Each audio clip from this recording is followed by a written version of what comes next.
জিন জাতি সম্পর্কে অনেকেরই আগ্রহ আছে। জিনেরা কি খায়, তাদের জীবনযাত্রা কীরকম। বিশেষ করে পবিত্র কোরআনে সূরা জিন নাজিল হবার পর সাহাবীদেরও জিনদের প্রতি কৌতূহল দেখা গিয়েছিল। জিন জাতিকে মহান আল্লাহ তাআলা অনেক সূক্ষ্ম করে সৃষ্টি করেছেন, যাদের কোনো যন্ত্রপাতি দ্বারাও দেখা যাবে না। জিন শব্দের মোটামুটি অর্থ হলো অদৃশ্য বা লুকায়িত।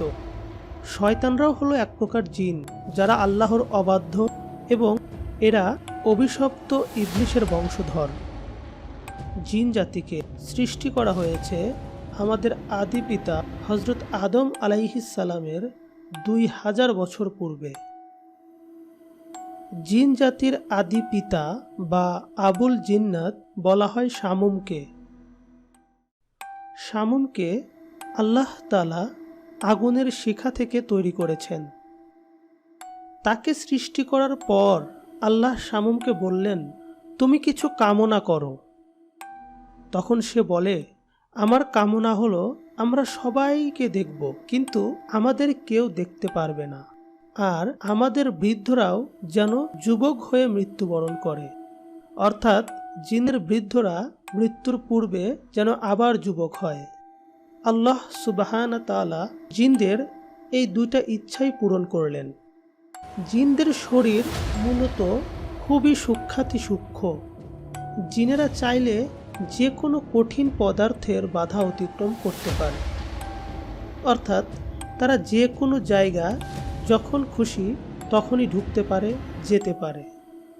জিনদেরকে আল্লাহ পাক বিশেষ কিছু কথা ও কাজ শিখিয়েছেন, যার দ্বারা জিনেরা চাইলেই এক আকার থেকে আরেক আকারে রূপান্তরিত হতে পারে। তবে জিনদের কাছে সবচেয়ে প্রিয় আকার হলো সাপের আকার। জিনেরা বেশিরভাগ সময় সাপের আকারেই চলাফেরা করতে পছন্দ করে। জিনদের খাবার হলো শুকনা হাড় বা গোবর। হাদিসে শুকনা হাড় ও গোবর দ্বারা ইস্তেঞ্জা করতে নিষেধ করা হয়েছে। হাদিসে বলা আছে এই দুটো হলো জিনদের খাবার। এই পৃথিবীতে 3 ধরনের জিন রয়েছে। এদের মধ্যে ঘুল, যারা দুষ্টু প্রকৃতির জিন। এরা মূলত কবরস্থানের সাথে থাকে এবং যে কোনো ধরনের আকার আকৃতি ধারণ করতে পারে।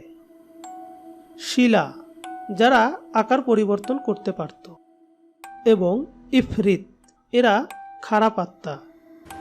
এছাড়া মারিদ নামক এক প্রকার জিন আছে, যারা জিনদের মধ্যে সবচেয়ে শক্তিশালী। জিন 3 প্রকারের জায়গায় বিদ্যমান।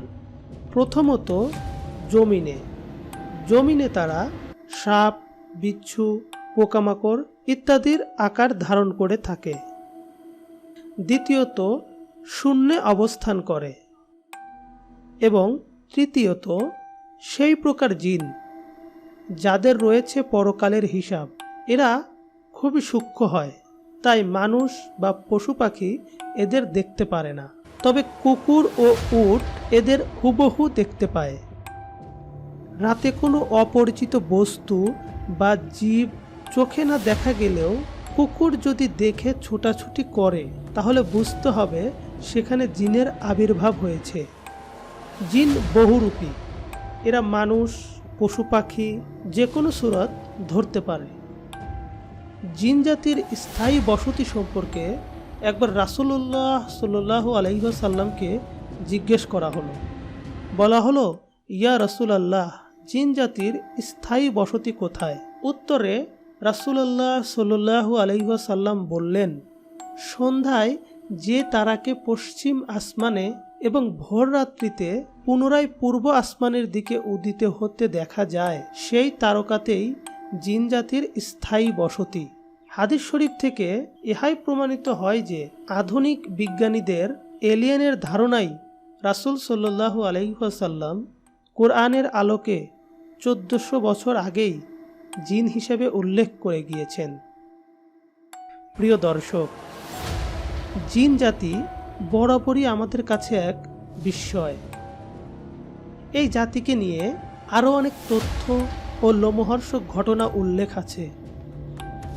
যদি তা জানতে চান তবে আমাদের কমেন্টে জানান।